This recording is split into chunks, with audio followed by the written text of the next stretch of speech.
is brought to you by Head Start Basketball.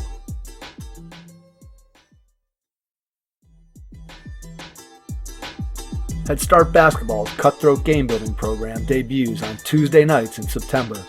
Players in grades 5 through 10, both boys and girls, you won't want to miss this one. Registration is open now at www.headstartbasketball.com.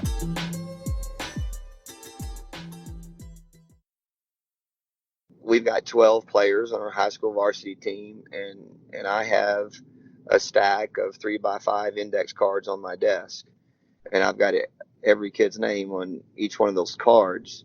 And I try to talk to 3 of them a day in my office about something other than basketball. Dell Leonard has been the Mountain Home Arkansas High School girls varsity basketball coach for the past 19 seasons. The Lady Bomber basketball team has reached the state playoffs 18 years in a row. During Dell's time as the girls basketball coach, the Lady Bombers have reached the Final Four in the Arkansas State playoffs 8 times.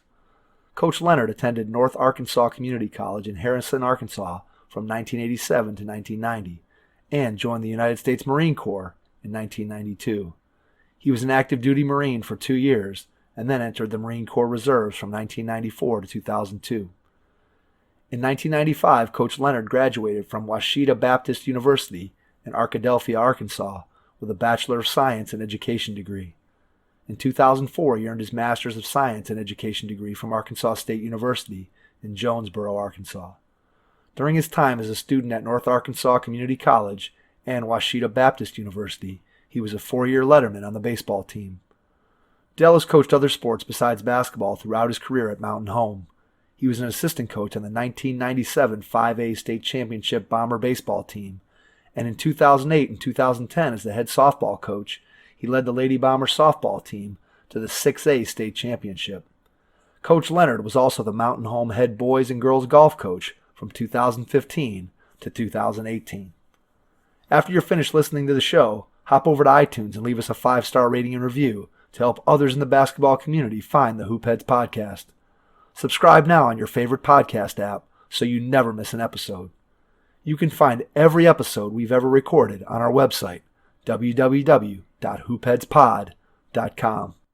Grab a notebook and pen so you're prepared to take some notes as you listen to this episode with Dell Leonard, girls varsity head coach at Mountain Home High School in the state of Arkansas. Hello and welcome to the Hoopheads podcast. It's Mike Klinzing here with my co-host Jason Sunkel.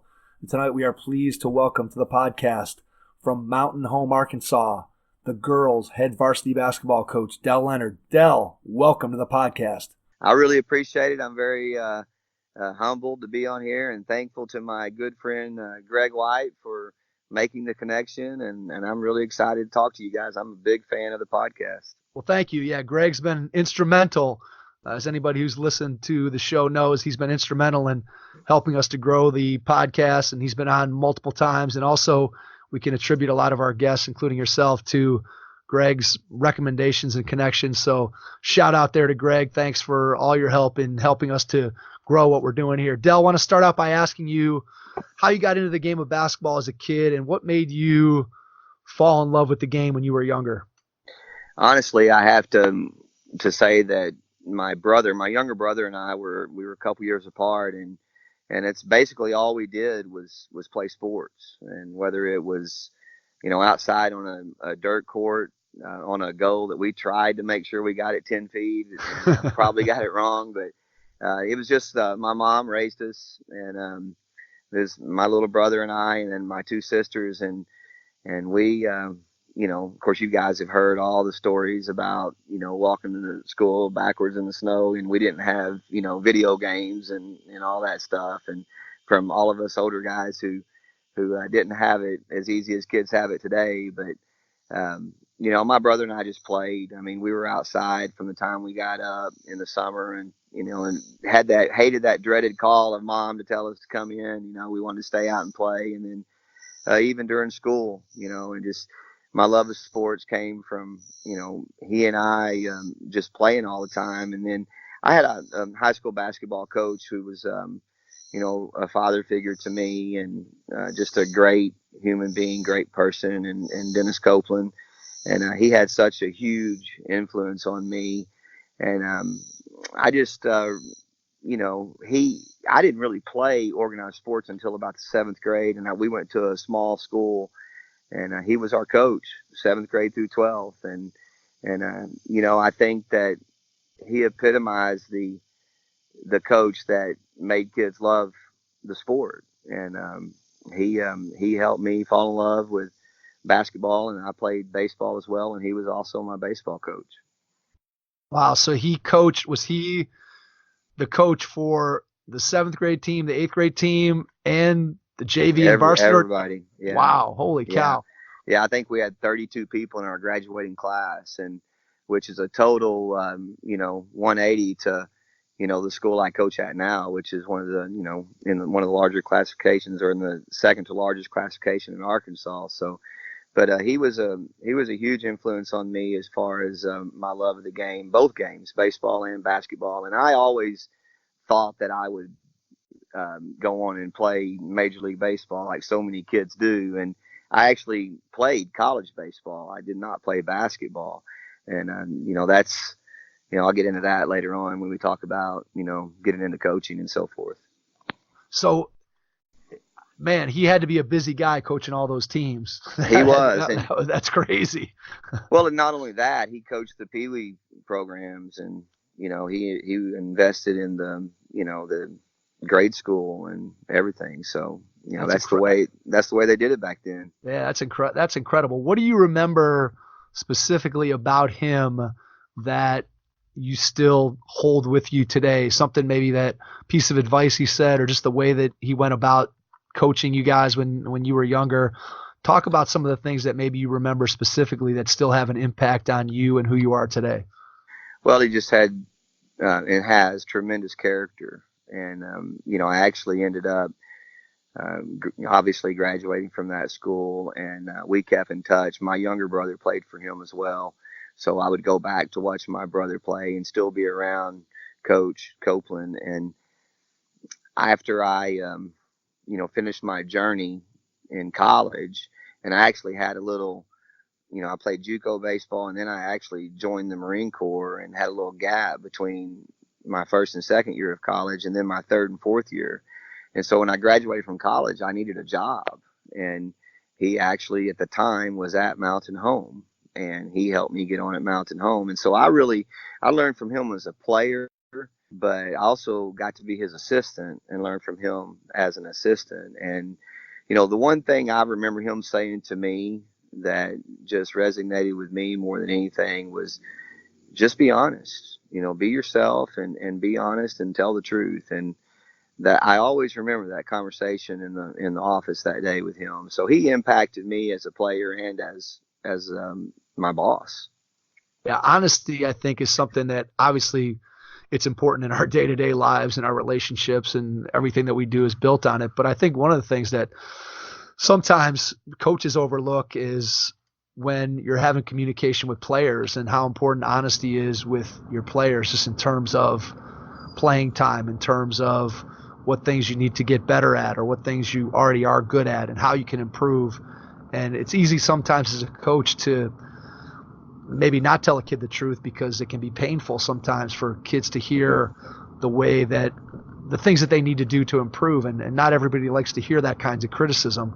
And sometimes, as you said earlier, kids today maybe take that differently than kids in the past may have. And so I think it's important. The really good coaches that I've been around, and the ones that we've had the privilege to talk to here on the podcast, are the guys who are willing to be honest with their players. And I think that's a great lesson that you were able to take away from him. Well, you've got to, and they've got to know their role, and what their parents feel like their role should be might be different than what it should be as the head coach. And you've got to be able to talk to them, and it's I don't know how you do it, but I think it's, when we talk about building strong relationships, but communication with players is so important. And I think the really good coaches can take a tough situation, call a player in and say, this is they might be seeing things totally different than you see them, or you see their role. And the really good coaches have a way of being honest without being hurtful. And I just think I've seen guys that, and try to learn from the coaches, that by the time that kid left your office, they thought it was their idea, not yours. Absolutely. I think you're 100% right. And they bought in, they were buying in. And, coaching girls is something that I never thought I would do, first of all. And I'll get into later how that all happened. But, the girls don't really, I think that all kids, they want to know you care about them. We hear that. And I think you guys are the best at talking about how important relationships are. And I really wholeheartedly mean that. And I can tell you, when I graduated from college and I had the opportunity to become a head coach, really after a short stint as an assistant, I wasn't really ready, but I'm not going to tell you that winning wasn't something that dominated my thoughts. And so, and it wasn't that I didn't care about the kids that I coached at that time, but after you do it for 7 to 10 years, you start to really, I guess, I don't know, you know how special and you understand that the relationships are the most important thing. And honest to goodness, I feel like that 100%, that's all I care about. I definitely want to win. If we're keeping score, I want to win and we want to win, but I'm definitely more concerned about that young lady and what kind of future she's going to have. Yeah, I think there's an evolution that most coaches that we've talked to, and I know this is true for me, that as young coaches, we get caught up in that competitive spirit of wanting to win. And I don't think that ever goes away, just like you're describing. It's still, I'm sure you want to win just as badly today as the first day you stepped foot into the coaching box. But there's also an understanding, I think, that comes with age, that you begin to realize that sports in general and coaching in particular, is the relationship piece of it is so important, not just for building your success today on the basketball court or the baseball field or wherever, but it also is so important for the development of those young people that you're being put in charge of. And I think that that's something that there's very few coaches, at least ones that I've seen, that are ages 23, 24, 25, that have that perspective right away coming out of the gate. I think it takes some time, because most of us who are coaches at some point came from some type of playing background, whether it was playing the sport that we ended up coaching or playing a different sport, or, no matter what level you ended up playing at, I think everybody who played is competitive. And if you're getting into coaching, you're competitive. And so I think that dominates the early part of your career in most cases. And then you come to this realization that it's important to understand those relationships are key to both the success right now, but also to the long-term success of your players. And that really is what it's all about. Sure. And, I think the biggest win you get as a coach is when you get that letter from a former player or that phone call. And, I think it was the book was John Grisham, or I believe, or it was Bleachers, the book Bleachers, and it's about a coach. And I had a player that I had actually decided to quit her senior year. And we had a great relationship. She left on good terms. And she wrote me the nicest letter, because they had to do a book report on the book Bleachers. And she sent me a letter, said, "Coach, this reminded me of you, and I just wanted to thank you for," and she went into a lot of things, and it was really classy. And, those things, and, when they invite you to their weddings, and, or you hear about the birth of their first child, or whatever, those are huge moments for me. And I, when you've been coaching at one place as long as I've been at Mountain Home, there's a whole lot of people, and well, it doesn't matter if you're at one place or several different places. When you've coached for 23 years, there's a lot of kids that, come into your life. Yeah, no question. I think that's one of the best parts of being a coach, is when you get that phone call or that letter and the player says, "Hey, Coach, I remember what you said to me. I remember the way you made me feel. I remember our time together." And that's something that I know I've had this conversation with some of the other coaches that we've had on, but it's very rare that when you go back and, looking back at your playing career, you don't necessarily remember, well, what was our record or what did we do in this Right. game against this team. It's more you remember the relationships with your coach, with your teammates. You remember the moments as opposed to the specifics of any individual game. And I think that's really when you get that letter or that phone call from a player, that's what they're remembering. They're remembering It's awesome. they're remembering that relationship, and there's nothing better. I think if there's one thing that I would tell a young coach just starting out is talk to a coach who's been in the business for a long time and ask them about what you just described, the one phone call or the one letter that they remember from that player that they had a special relationship with. And I think if you could start every coach out with one of those stories when they were 22, 23 years old, I think you'd end up maybe accelerating that growth rate in terms of coaches understanding how important those relationships are. Sure. And I think too, in fairness, I think that when we have our own children, it helps us, Absolutely. kind of relate to things like that too. And one of the things, Mike, Jason, that we started doing at Mountain Home last year was our first year. We started having an alumni game, and we invited back former players to play against our current team, and then former coaches to coach that team. Oh, that's awesome. And the lady that I got to come in and be an assistant for 3 years is a Hall of Fame coach in Arkansas, and Janet Wood. And, I owe her so much. And she came back with our junior high coach who had retired, who had coached for 33 years. So they were legends, or still are legends in our community. And they came back and coached the alumni. But kind of in reference to what you were saying, we had girls. We decided kind of last minute, game's over, and we brought every alumni player in the locker room with our current team. And we had girls ladies who have families who are very successful, standing up and giving credit to our program. And I'm talking, they would get emotional and start to cry. And it was tough. I mean, it's almost tough for me to even talk about it right now. And it just, it makes you proud. And I feel like that, we have a really, really good culture right now, and I'm very proud to be part of it. Yeah, that's powerful stuff. So what were some of the things that those women shared who had come back as alumni? What were some of the things or memories or thoughts that they shared with your current team?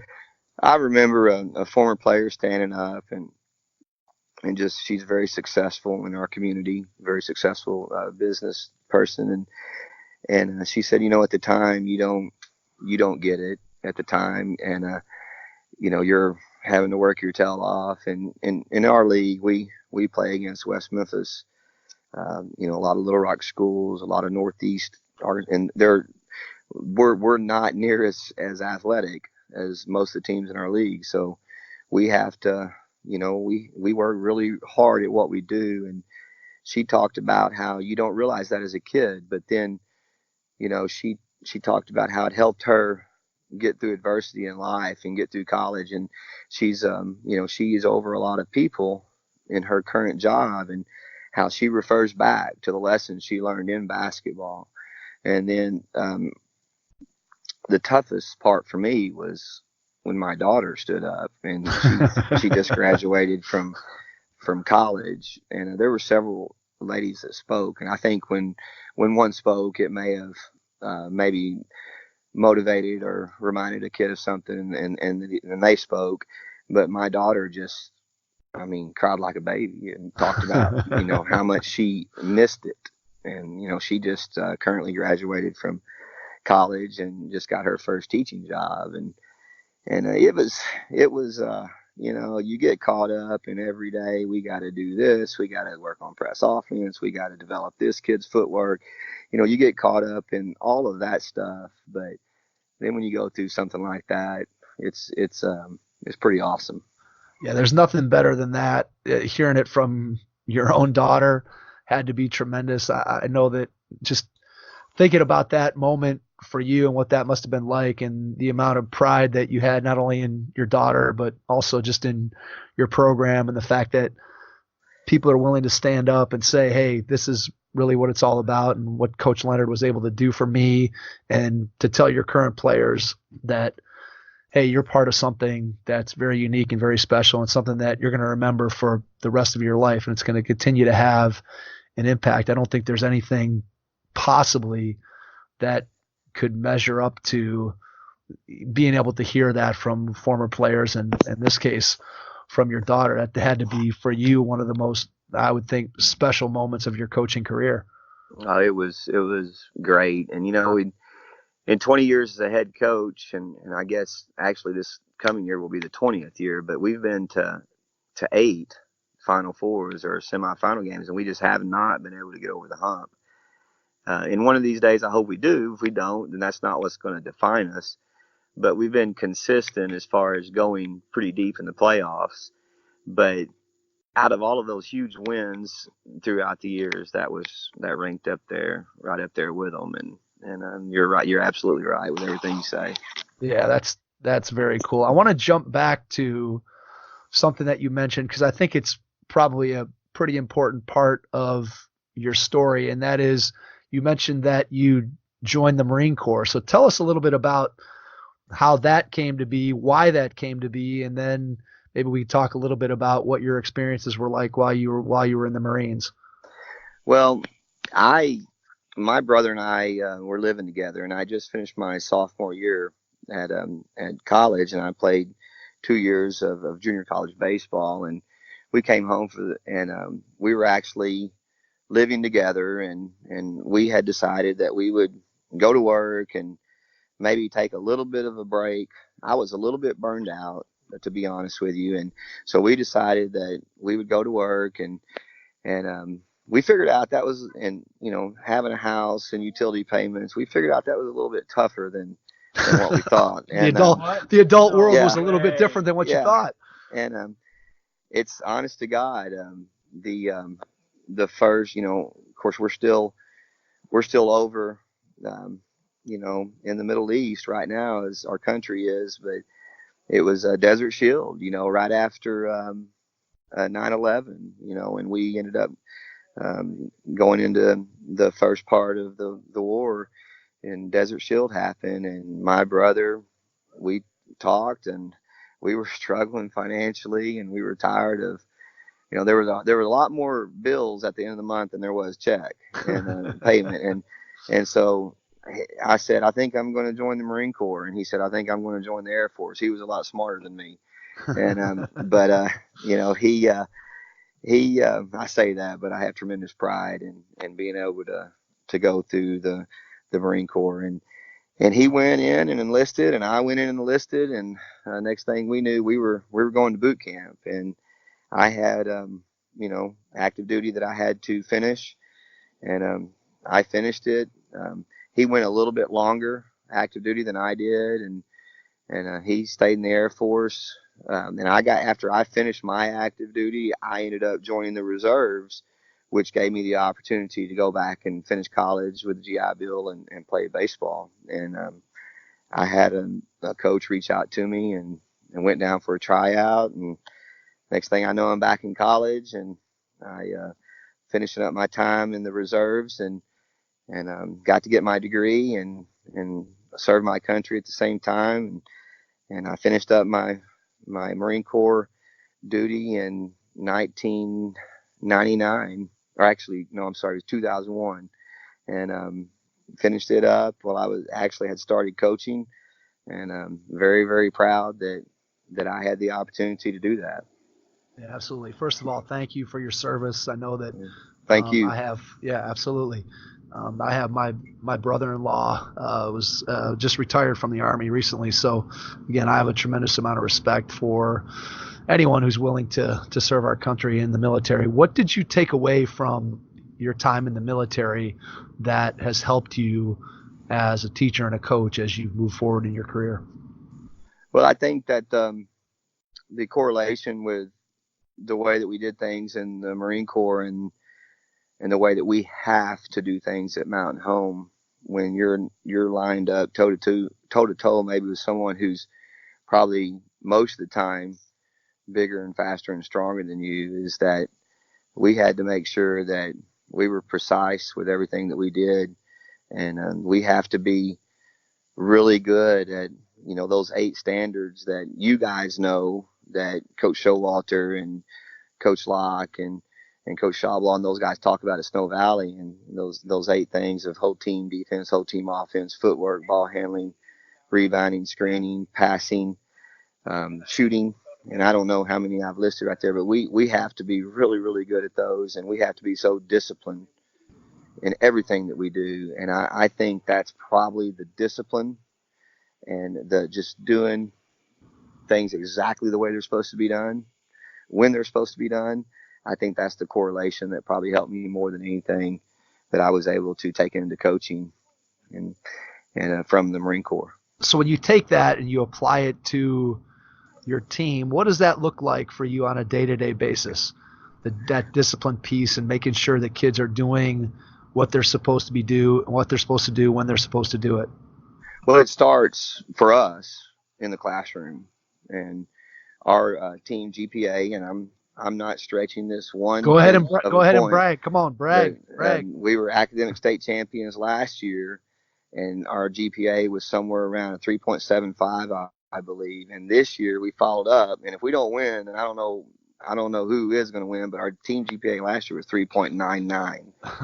And sounds like you need to take some more AP classes and honors classes. You got to get these girls. They must be slacking off taking regular classes. Hey man, we've got some. we have some kids that do take some AP, and that's probably what really kicks it up there higher than anything.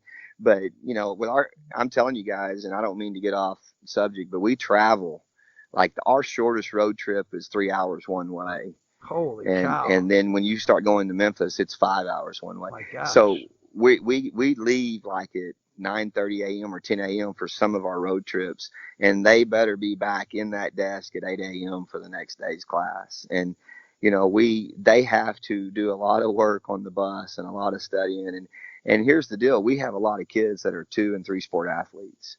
So it's not just basketball season that they're missing class. So it's pretty big to be that strong academically. So we really push that, and I think that's what we talk about as number one, and just working hard. But I listened to a podcast with Chris Beard one time, and it was he talked about the first time he met Coach Knight, and I guess Coach Knight had come to watch the JUCO he was at, and he was taking him back to the airport, and he thought they ate dinner, and before Coach Knight got on the plane, he said, Coach, he thought this is my only shot to say something to him. So he said, hey, I want you to know that I know you got 1,000 people out there or more that but if you ever have something come open, nobody's going to work harder than me, and I would love the opportunity. And he said, and I'll never forget the story. He said that Coach Knight was eating a piece of pizza, and he just kind of put the pizza down and took the napkin and wiped his mouth. And so I won't say the exact words that he said, but he said, Chris, I don't doubt that you work hard. He goes, all coaches work hard, but what I want to know is, can you work hard and get things done? And for us, I think probably early in my career, we worked really hard and didn't get a lot done, and I was just a green behind the ears coach, and hey, this drill looks awesome, or this offense is awesome, and I hadn't really developed or set into my philosophy on a lot of things, and we worked really, really hard at not getting a lot done. So for us, academics and work your tail off, but at the same time, make sure you're working your tail off and get things done. And then going into, I've got a little thing I say with the kids about, we really can't rely on luck. We've got to be really, really prepared and take advantage of opportunities. And going back to that talk in the locker room from the alumni, I felt like that reached out and touched so many of our kids. We were picked to finish 7 out of 8 teams in our league. And we ended up 3rd, and then we're 1 point away from the state championship game. And I still think that 2 things, that talk from those older girls, the alumni, kind of spurred that team to believe.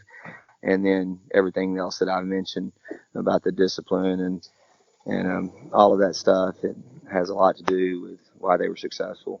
Yeah, I'm sure it does. And if you can instill that on a daily basis. And then obviously you've been there a long time, so you get to instill that day by day and then year by year. And eventually it just becomes a staple of what you do day in and day out. So before we get completely dive into the nitty gritty of the program today, let's go back to your first opportunity to coach and talk about when you started thinking that coaching was going to be a direction that maybe you wanted to go once you were done with your college career as a baseball player and you graduated, and you're talk about when you decided, hey, coaching is something that I think I want to get into.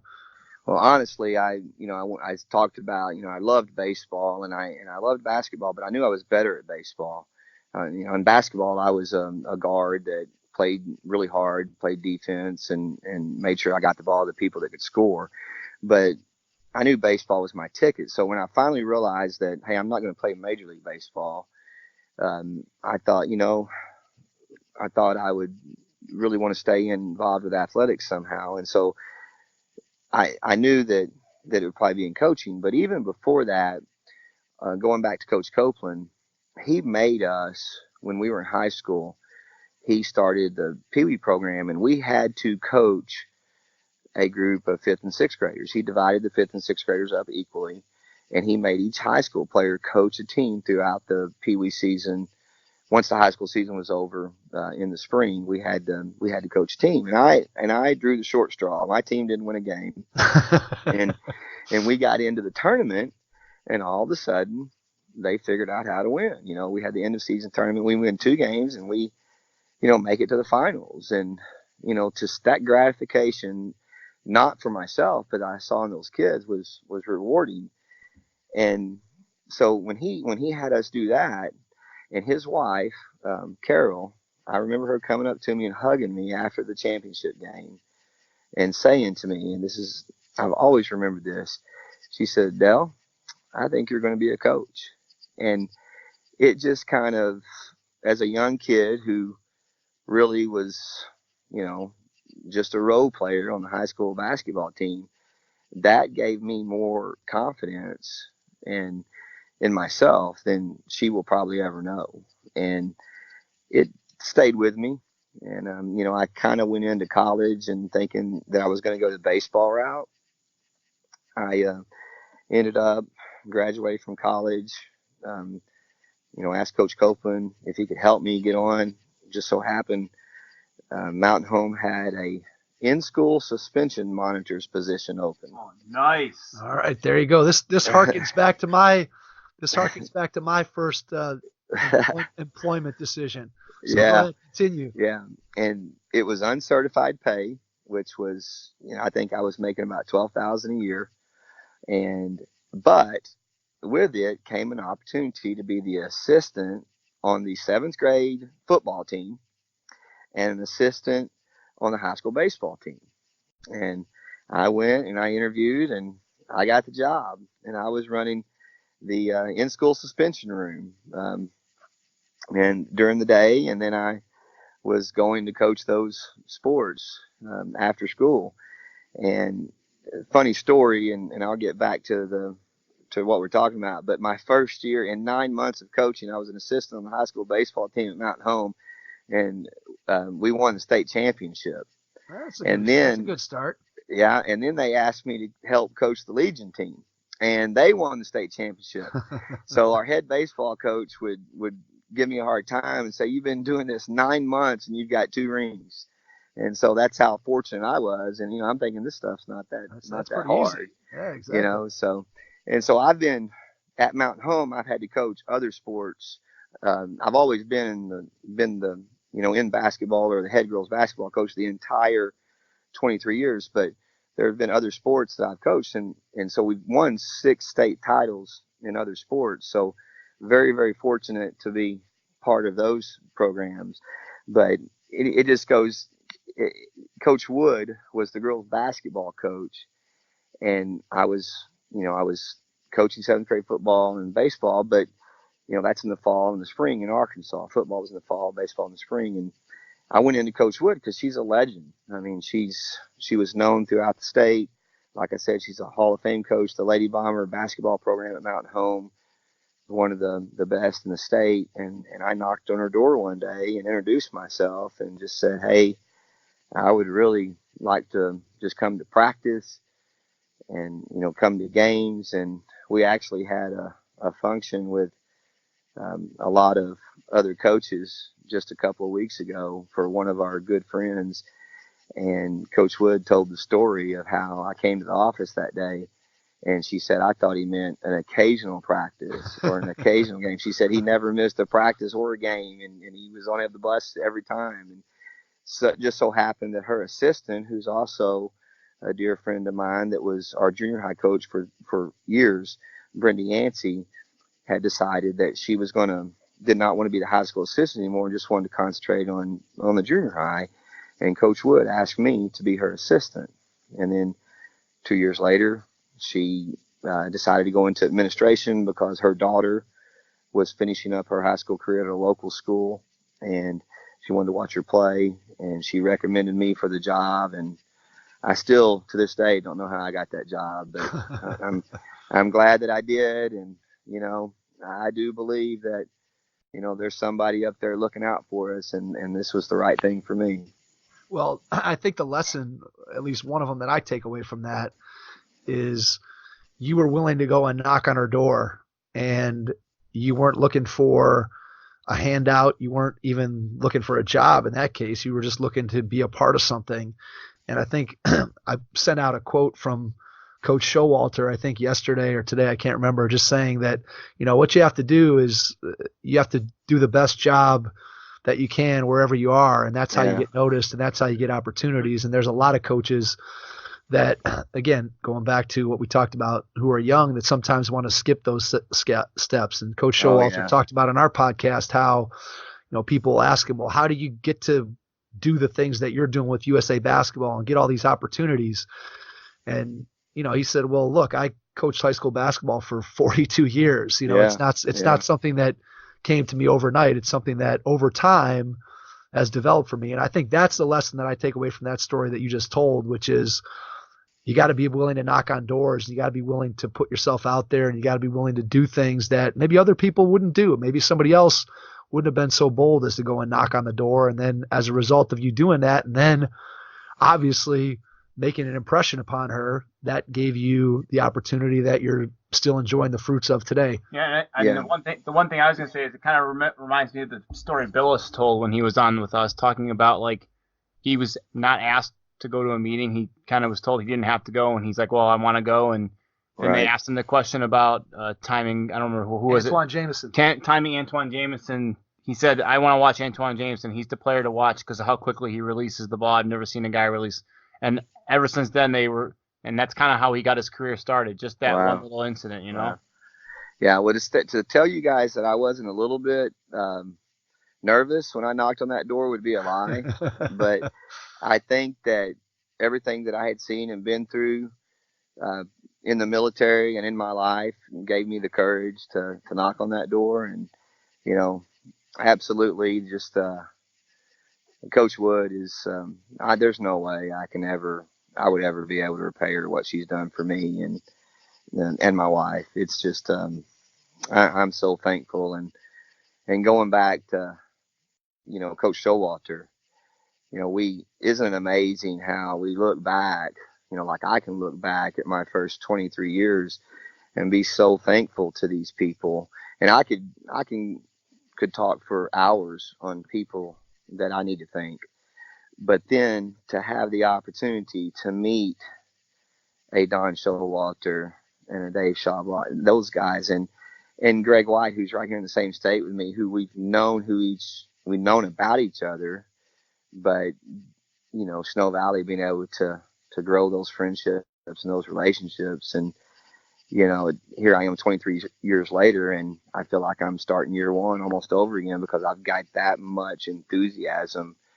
And I think I read somewhere on Twitter, and it may have been Greg that tweeted it out, was Snow Valley is a rebirth for coaches. Absolutely. And man, I just think the world of those guys. And I met Coach Showalter when he came to Arkansas and spoke, and I walked up to him and I said, Coach, I know you probably got a waiting list, but I would love I would love to come to Snow Valley. And he said, well, send me an email, and he gave me the card, and we visited, and he got me in. And I mean, I am so thankful for that. And I hope to go back every year. I mean, as long as I coach. Yeah, for sure. Let's talk about that right now. I mean, Jason and I had the opportunity to go there this year for the first time, and it started with Coach Showalter and Greg and Nick Legalbo and Nick Schaff and Marshall Cho and all the guys, Jeff DePelto, guys that have been to Snow Valley before, Matt King, that are all invested in it and just had so many great things to say about it. And then obviously Coach Showalter was gracious enough to give us the opportunity to be able to come out, and I can't thank him enough. And I'll tell this story. I don't know if I've told it on the podcast yet, but when I went down and had the chance to work at Jay Billis's camp down in Charlotte this year again, through a connection with the podcast with John Searby, who's the director of the camp for Jay. But when I got invited to go down there, and Jay, as part of that, the first night of camp, the coaches are there a day before the players, and he has everybody over to his house. And so I was riding with a couple other coaches that I had met earlier in the day, some of them who had a car and drove with them over to Jay's house. And I get out of the car, and as I walk up to Jay's driveway, there's Coach Showalter standing in line for the food truck, waiting to get some food. Was it steak? Steak? I think he probably had some steak on his taco bowl. But I just walked up to him, and he and I had already obviously done the podcast, and we'd had some other interactions through some of the things that we do with the show, but we had never met in person.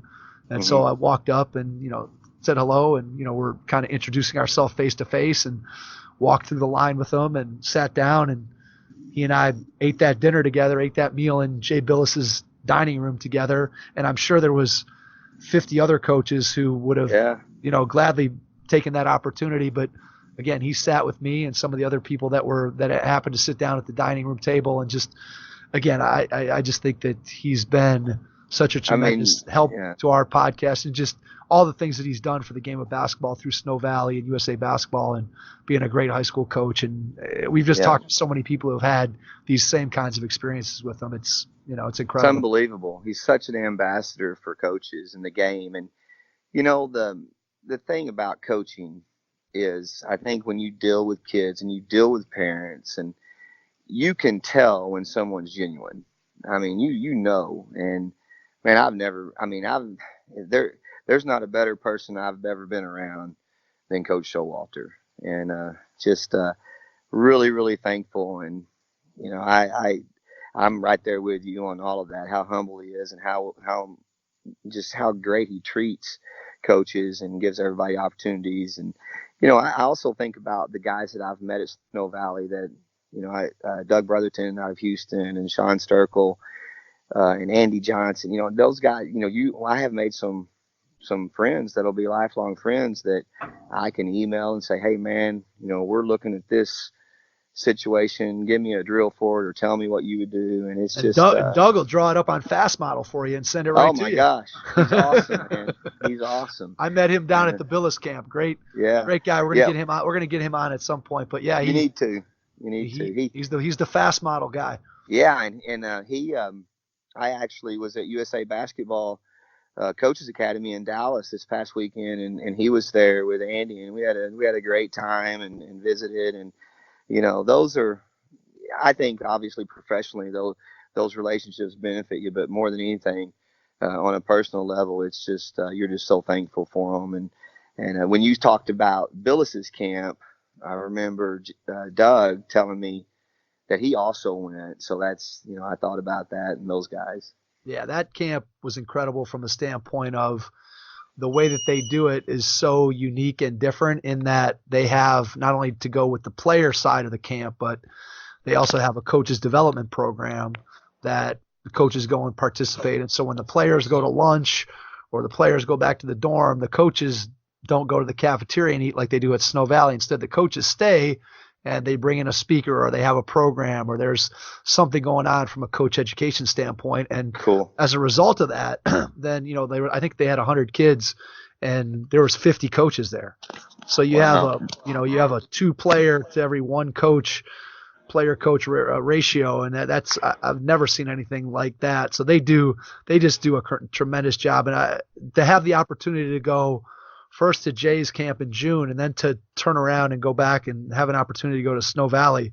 I mean, I can't imagine 2 better places if you're a player to want to go to improve yourself. And then same thing as a coach. I mean, to a man, in both places, just the quality of the people that we met was just, again, outstanding. And it's that to me is always the indicator as you go. And anybody can run a camp, anybody can put together a league, anybody can do this or that, but really it's the quality of the people that are involved in your enterprise that tells you what the people that are in charge are all about, and the quality of the people in those 2 places are outstanding. So talk a little bit about your experience at Snow Valley and what it was like for you, what you took away from it, what you liked, what it was all about for you.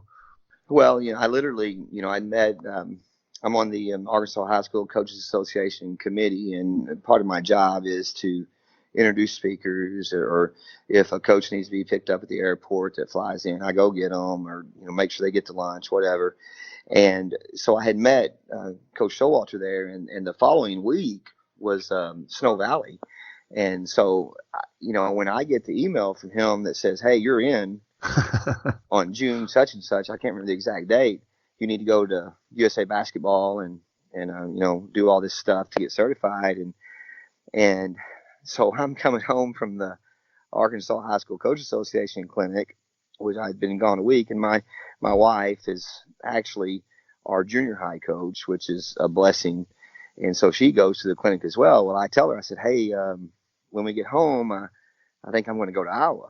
And she's like, and I told her all about it. So literally, I'm telling you guys, I pulled into Mountain Home, Arkansas, which is about a 3.5 hour drive from Little Rock, and do my laundry and pack and leave the next morning for a 9.5 hour drive to Waverly, Iowa.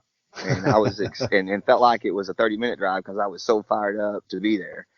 And went in cold turkey, get out of my car, and the first person I run into is Tate Flock, who I knew because he had also spoke at our clinic. And him and Coach Showalter spoke back to back. But I just saw basketball at its purest form, and we always, we know the standards and we know what's important, but I will just use footwork as an example. We all know how important that is, but I think what Snow Valley did for me is it wasn't that I wasn't working on footwork, and it had people say things like, that team is so fundamental and yada, yada, yada. But a simpler and just an easier way to teach it that was probably more effective. And, I throw out Coach Locke's box drills, and, just being able to teach your players those steps, and they go through that pre-practice every day, just makes them better players all over the court.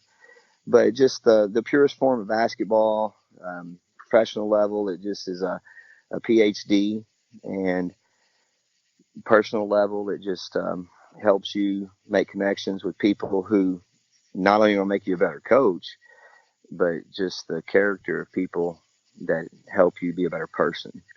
And to me, that's the best way I can define Snow Valley. Yeah, I agree with you 100% that, like I said earlier, the people are really what make it. And then you pile on top of that all of the organization that it takes to put that together and make it run smoothly. The week we were there, I think there were 425 boys there.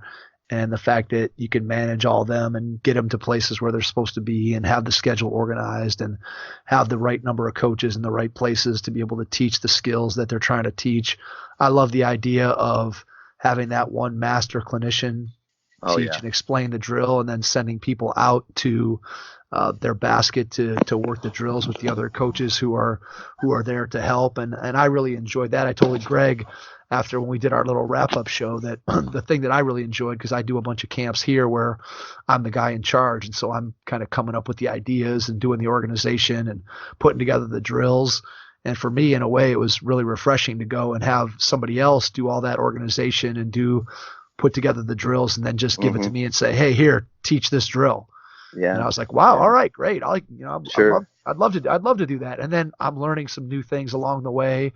And just like every coach, when you're there, you write down some notes about this drill or this quote or something that somebody said, or just a slightly way, like you talked about, a slightly different way of doing something that maybe you've done before, but you just see it in a different light, or you see somebody that puts a little tweak on it, or you see somebody that uses slightly different vocabulary than what you might have used before. And those are the things that you pick up and you have an opportunity to do when you're at Snow Valley. And then of course you got the time during meals when you're sitting with, whether it's Coach Locke or Coach Schlaubar or whoever it is, people that you meet and they're telling stories, and that part of it is invaluable too, because sometimes as a coach, you mentioned earlier that you get caught up in the day-to-day minutia of your job, and you're worried about, well, when's the next open gym and what are we going to do for this workout? And it's nice just to be able to sit back and share stories with people who have, again, not identical experiences, but similar experiences to what you have, and to be able to share just the joy of what the game of basketball is all about. Yeah. And, talking about camp, we have a big camp here too. And you talk about feeling like, hey, you better raise the bar. I mean, my gosh, it was so good. And with the way they did things, I'm totally going to revamp my camp and talk about being fortunate. Our leader of our section was Matt King. So, that's fantastic. I mean, hey, what a great guy. And actually the night that we got there, I'm totally lost. I'm like the freshman walking into orientation. And, and of course I had met Coach Showalter. So, they take the coaches out to eat, and I actually got to sit across from him and his grandson. So there was some comfort there because I had met him, and he was so, he's so welcoming, and along with everybody else. But then I met Matt King that night, and we had some really, really good conversations that night about coaching. And so Matt immediately kind of, my adrenaline was going, and I was, I was nervous. I wanted to do a good job. And he kind of, we talked about some things, and I was apprehensive, still a little bit nervous, but excited going in the next morning. But I was, confident that, hey, you're supposed to be here. And it was a good time.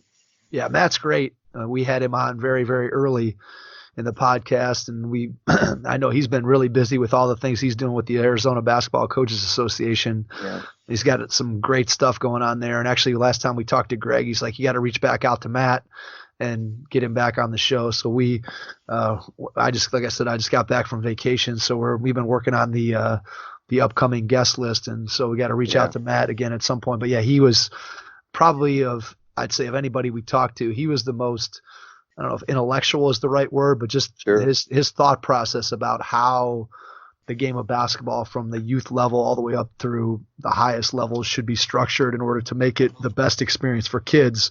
You could tell that he put a lot of time and thought into making sure that the experience of the game was the best for what each individual kid was looking to get out of the game. And that to me was probably the most impressive part of our conversation with him. Yeah, we're really involved with our Top Flight program, which we're the Mountain Home Lady Bombers, which so our Pee Wee program is called the Top Flight program. Nice. And it's kindergarten through 6th grade, and just the USA basketball standards and the things I learned at Snow Valley, and visiting with Coach Showalter, and then visiting with Matt. I mean, you talk about when I got home and got to talk to our board about, and they were doing, I'll give them credit, they were doing a lot of things that they needed to be doing. But, the things that Matt talks about condensing the court, playing with a smaller ball, lowering the goes. And we were lowering the goes and playing with a smaller ball, but we were still playing on 94 feet court. Right. And so there were a lot of things that, that I got from Matt that I want to use with our youth program, and he's got it going on over in Arizona. There's no doubt, and you guys definitely need to talk to him again, because I got to visit with him a lot. It was right after they had their big showcase for the college, the high schools, and the college coaches coming in, and there's some pretty cool stories there.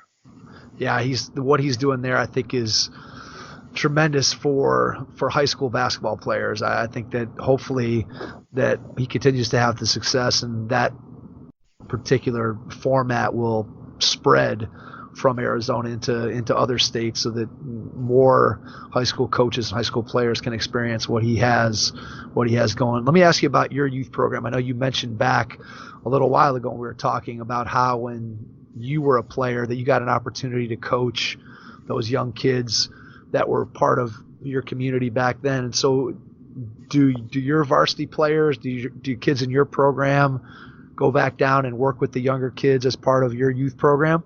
Absolutely. They're involved, and the Top Flight program will work kindergarten first and second grade first in the fall, and we'll actually have a free clinic where we will bring in kids and youth coaches and talk about. I feel like that footwork, shooting, and passing, and I will throw ball handling in there, are the things that we really need to teach the younger kids, kindergarten through sixth grade, and I really don't even think it's that important for kindergartners through third graders to even be playing basketball. But if they are, it better be fun, and it better be a good experience, or they won't come back. And we really have taken a lot of that stuff. And our high school kids help teach it. They help with the sessions. They'll have a session on a Sunday and a session like on a Thursday, and they'll do that for a time period with the younger kids, kindergarten through second grade, and then they'll have third and fourth, and then they'll have fifth and sixth. And our high school kids, unless we're in our season and we are on the road somewhere, but if we're home, they are working Top Flight and giving back. And Top Flight also is they help us with it, because what they do is they say, let's say that we go to the state tournament and we want to take our kids out to eat at a place that doesn't, maybe our budget per player doesn't cover it. So Top Flight will help pay for that. So they give back, and we don't help because we're expecting that. We help for the program. We talk to our kids all the time that you're not only playing for the girls sitting to your left and your right, but you're playing for those that played before you and those that are coming after you leave. And our kids they're great. They go and they work, and we're going to do, a lot of free clinics. I think that kids get nickeled and dimed to death with basketball today. And, I know that when I was a kid that my mom would not have been able to afford for me to go work with a trainer, so to speak, for an hour. So I really want to make sure that we're reaching out and touching those kids that can't afford that. And it helps develop people and helps the future of your program.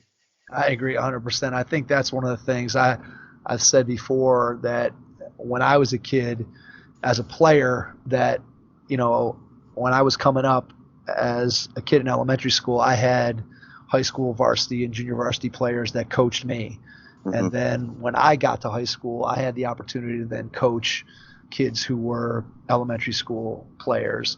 And I still have friends from both sides of that equation.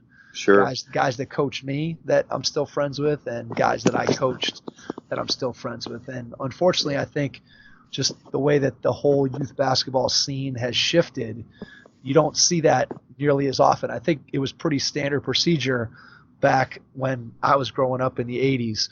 And now I think it's more rare that the high school program is directly involved. I mean, I know there are some programs that do it, but you don't see it nearly as much. You see far more parent coach teams and adult coach teams, and there's obviously a place for that. But I think the connection between a 17, 18-year-old kid and an 8, 9, 10-year-old kid, to me, that's something that is priceless. You can't put a price tag on that. And you mentioned about the experience should be fun.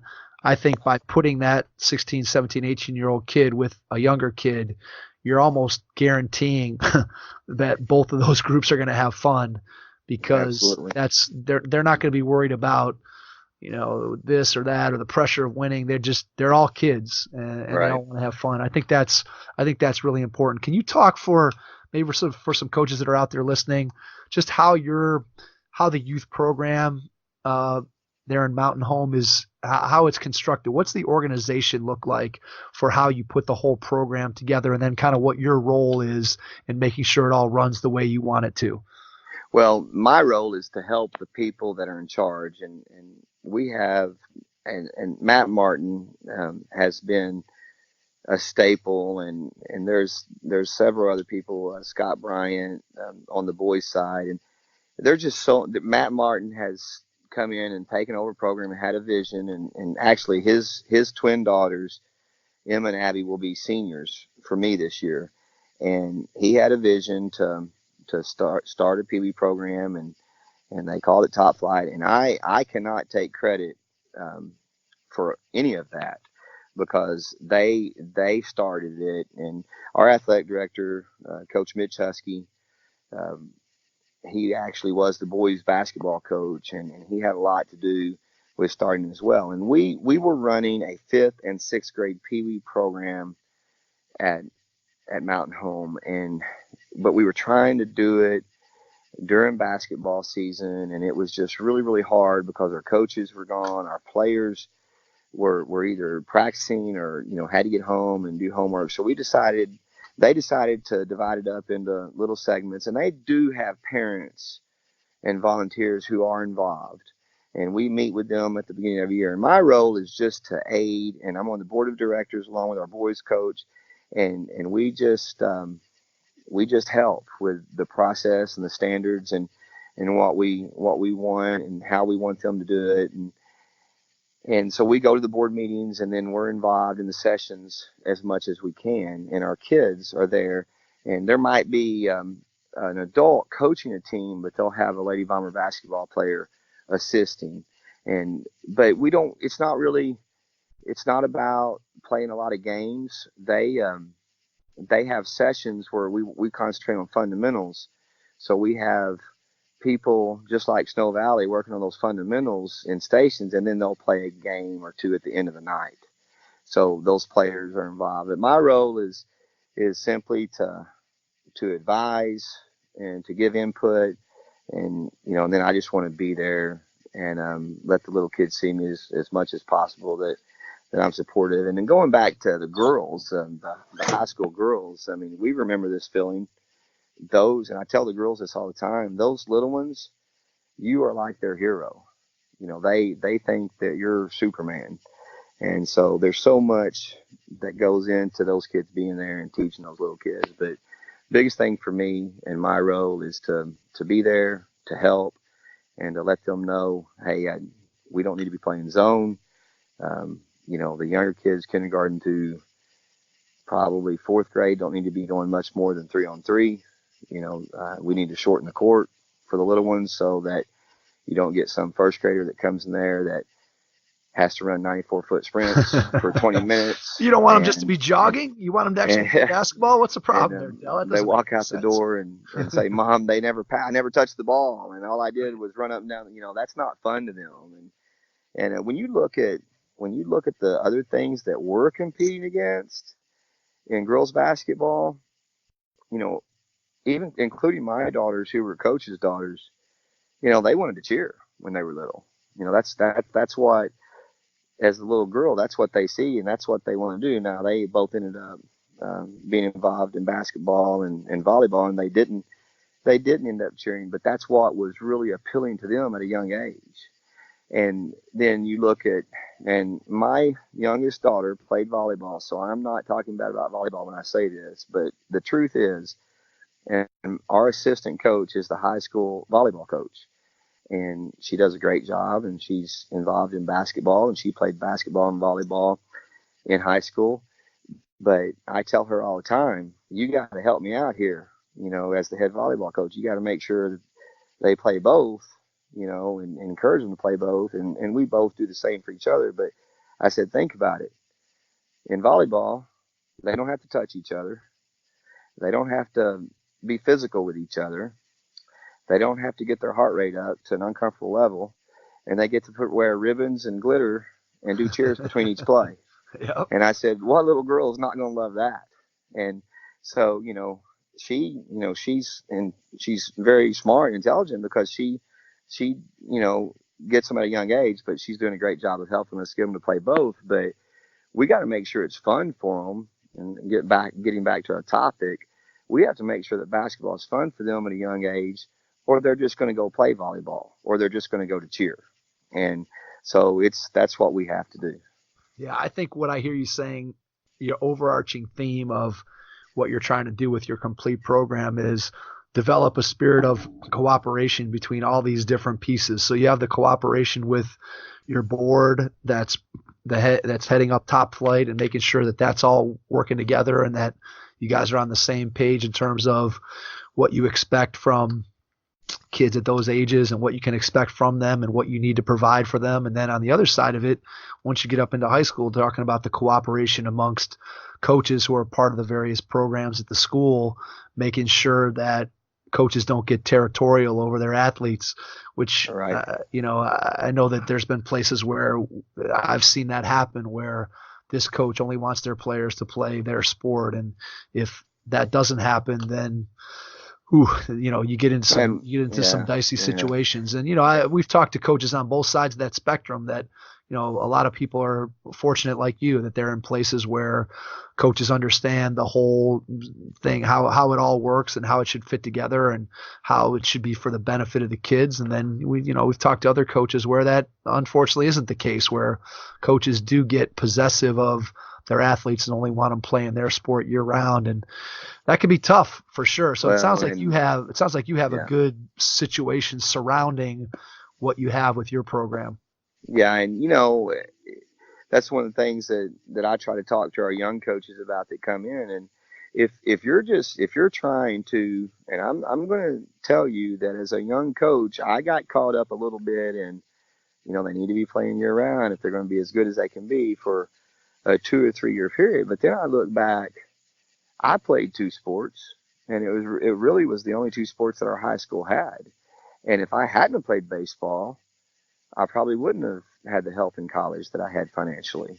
And if coaches, and I won't hesitate to tell a coach this, but if coaches if they're somehow, whether it's, manipulating the situation to get a kid to just play one sport, then they're not doing it for the kid. They're doing it for themselves. And that's the one thing that we have to understand. And, we've had some kids, some good players recruited, and I've never had a college coach that didn't ask me what other sport do they play. And, I think they like for them to play other sports instead of sitting on their thumb in the off season. But I absolutely encourage them to play other sports, and we try to make sure that everybody else on our staff does as well. Yeah. What I always say is whatever that decision is made about one sport, multiple sports, it should be driven by the kid.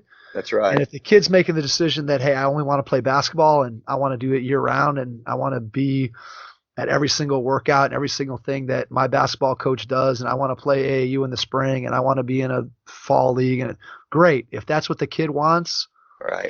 Tremendous. But I think where we run into problems is where you have an adult dictating to a kid, well, if you want to play on my basketball team, you can't play volleyball. Or if you want to play on my football team, you can't play basketball. And I think that's really where, again, we forget what it's all about. You only get a chance to be a high school athlete once. And if you have the opportunity to play multiple sports, great. I get it. You get it, I'm sure, as a competitive person.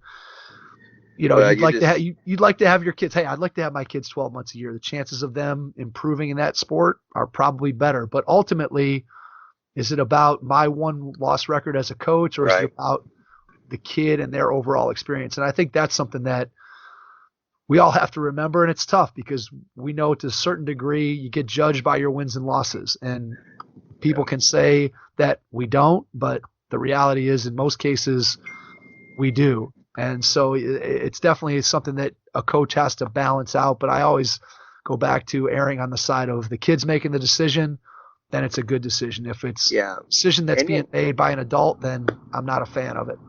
And we have those kids that just want to play basketball, and that's Right, for fine. sure. Or those For kids sure. that just want to play softball, but it's got to be their choice. Now, I think that, as veteran coaches, we can guide younger coaches, and I will say that I do believe that the entire Mountain Home coaching staff is on the same page, and we're very, very good about that. Now, it probably would take a whole nother podcast when we start talking about the parenting side. Right. And how they get into specialization and different things like that, but I won't go there, but it's a totally different animal. Well, let's just say this. The nice part of what's happening now is I think there's more and more information coming out regarding the fact that starting to specialize in a sport when you're 8 years old is not a positive for your kid. No. And as that's becoming a more mainstream issue, and there's just more and more solid information and research that's showing that that's not a good thing, that hopefully that will get back to parents. I say this all the time on the show, but I think that, to me, the biggest challenge in youth basketball, the biggest challenge in providing the right type of environment for kids is the education of parents, and helping parents to understand what it is that their kids should be getting out of it, what they should be looking for in a coach, in a program, in an experience. And too often, especially when somebody is getting into it with their first kid, or they don't know what they don't know, and so they end up. That's right. They end up in places that maybe aren't the best for their child, because they're chasing something that the person next to them is chasing, and nobody really knows what it is that they're chasing, but everybody's chasing the same thing. And that's where I think sometimes you see problems occur. And I really think that if there's one gap that I'd like to try to bridge somehow is to educate parents of elementary school kids about, hey, here's what you should be looking for in a basketball experience for your kid. And it may be different. Every 8-year-old's not the same. I think No. Matt King did a great job on our show of talking about that, and how, one 8-year-old might just want to play with his friends and shoot half court shots, and another 8-year-old may want to take the game a little bit more seriously and play and be more organized and learn. And Sure. There should be an opportunity for both kids to be able to get the experience that they need. And that's a difficult task to figure out how to do. Well, and as coaches, as parents, we don't necessarily get any do-overs. And, Right, exactly. all we can do is learn. And I think that everything that you just said is spot on. And I honestly do not think kids have changed. I really don't. I think parents have gotten a lot more difficult, but I think that social media and things like that, there's good and there's bad, but it just seems like that the negatives are outweighing the positives in a lot of areas. But we try really hard to communicate with our parents. We have a parent meeting, and we try to cover a lot of different things, and because it goes back to everything that we've been talking about, which is what is best for the kid. Yeah, absolutely. All right, so let me ask you this. If you look back on the totality of your head coaching career, what's something that you feel like you've gotten a lot better at, or something that you've learned over the course of your career that you're much better at today than you were on day one when you stepped in as a coach? I'm sure You can't say everything. Yeah, I'm sure there's a bunch of things, but let's try to pick out maybe one or two things that you feel you're a lot better at today than you were when you started. I think two things, and we talked about this earlier. I think that early in my career, I worked really hard and didn't get anything done, and I think that as I've gotten older, I've learned how to, take more advantage of the time that we spend working hard and making sure that we're getting stuff done, especially in the area of, the fundamentals and things like that. But I think the thing that I hope that I've gotten better at more than anything is when I don't like the way a kid is, so to speak, if that's the grammatically correct. When I don't like something about a kid, there's a reason why that kid is that way. And so I have to try to figure out why is that kid this way, and then I got to try to figure out how to communicate with that kid across from me and get the best out of them, because everybody grows up in a different situation and everybody's raised different, and that doesn't mean they're all going to come in day one and it's going to gel and be perfect. It's going to take a while. And I just read a quote that I thought was kind of witty just yesterday. It said, when Noah built the ark, it wasn't raining, and so it takes time, and you got to be prepared, and you got to invest, and you got to, if you got a kid who's not getting it, and we all know what it is and what we're talking about, then you got to figure out why. And I early as a young coach, I'd be like, to heck with them. I'm moving on, and I think as I've gotten a little bit older, I've learned how to try to help that kid and figure out why they are the way they are. And I think it's getting tougher and tougher, to get buy-in on the total team concept of things that we have to do to be successful.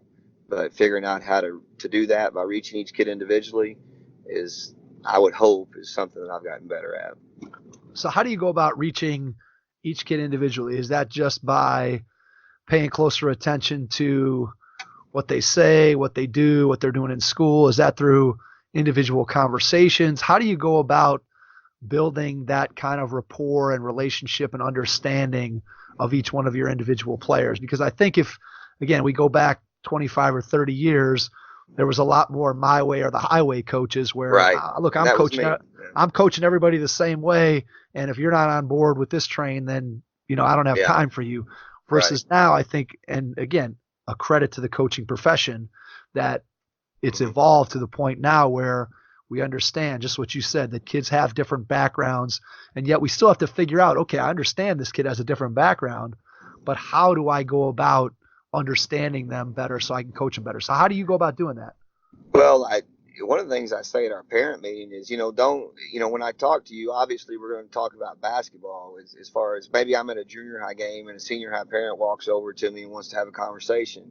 Well, basketball is what brought us together. So we're going to talk about basketball. But I want them to talk to me about something other than basketball, about their daughter. Like, I would like to know other things that their daughter's interested in, because that helps me build that relationship with that kid. I try really hard, and I can't remember, it may have been Chris Beard that I heard this from on an interview, but we've got 12 players on our high school varsity team, and I have a stack of 3x5 index cards on my desk, and I've got every kid's name on each one of those cards, and I try to talk to 3 of them a day in my office about something other than basketball.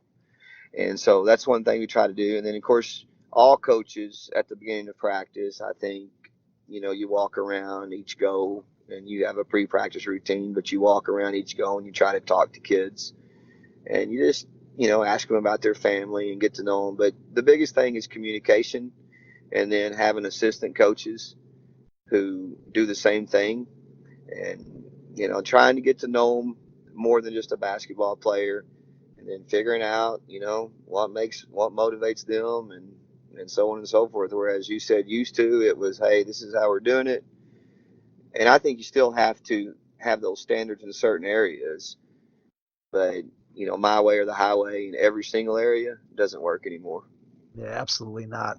All right, I want to wrap things up, Dell, by asking you about just the things that your program is built on. If somebody comes and watches Mountain Home girls basketball and they watch your game, what are they going to take away from seeing your team, your program? Just explain to us what your program is all about, what you want it to stand for, and what you hope people see when they come and watch you play a game. Well, I use this analogy with the girls all the time. And if someone were passing through Mountain Home and they were just a basketball junkie and they love basketball and they just stopped, didn't know any of them, didn't know me personally, and just said, hey, coach, can I watch practice? but they really knew the game. I would hope that they would say that we work harder than anybody, or just as hard as anybody else. I would hope that they would say that we're disciplined, that we treat each other right, and that we play the game the right way. And those are the things that we really hang our hat on. And I could get into our philosophy defensively and offensively, but before you can be good at those things, I think you got to be better at the first things that I mentioned. Those are some great pillars to build your program on. Before we wrap up, Dell, I want to give you a chance to share your contact information. So anybody who's listening to the show, if they want to reach out to you just to say thanks or to ask you a basketball question, they can do that. So go ahead and share your contact information, and then we'll wrap things up. Well, I have a Twitter account and I have an Instagram account, but I'm gonna be honest with you, I have those just to keep up with everybody else. I'm not a big poster. I don't post things. I just don't, and I probably need to be better at that. But my wife will post things about our program to promote our kids, and so if you find those things, find me on Instagram or Twitter, and I can't even tell you what my whatever.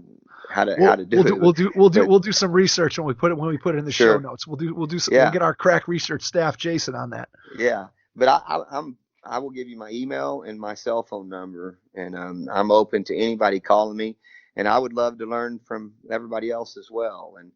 But my cell number is 870-421-1090, and my email is D Leonard, Leonard, at MH like the airplane bomber. So D Leonard at MHbombers.com. Dell, we can't thank you enough for spending an hour and 20 minutes here with us tonight. It's been a lot of fun getting a chance to know you, talk to you about some common experiences and people that we know. And I think anybody out there who's been listening, I'm sure was able to pick up some things from what you've said to make themselves a better coach or a better parent or a better player. So we can't thank you enough. And to everyone out there, we will catch you on our next episode. Thanks.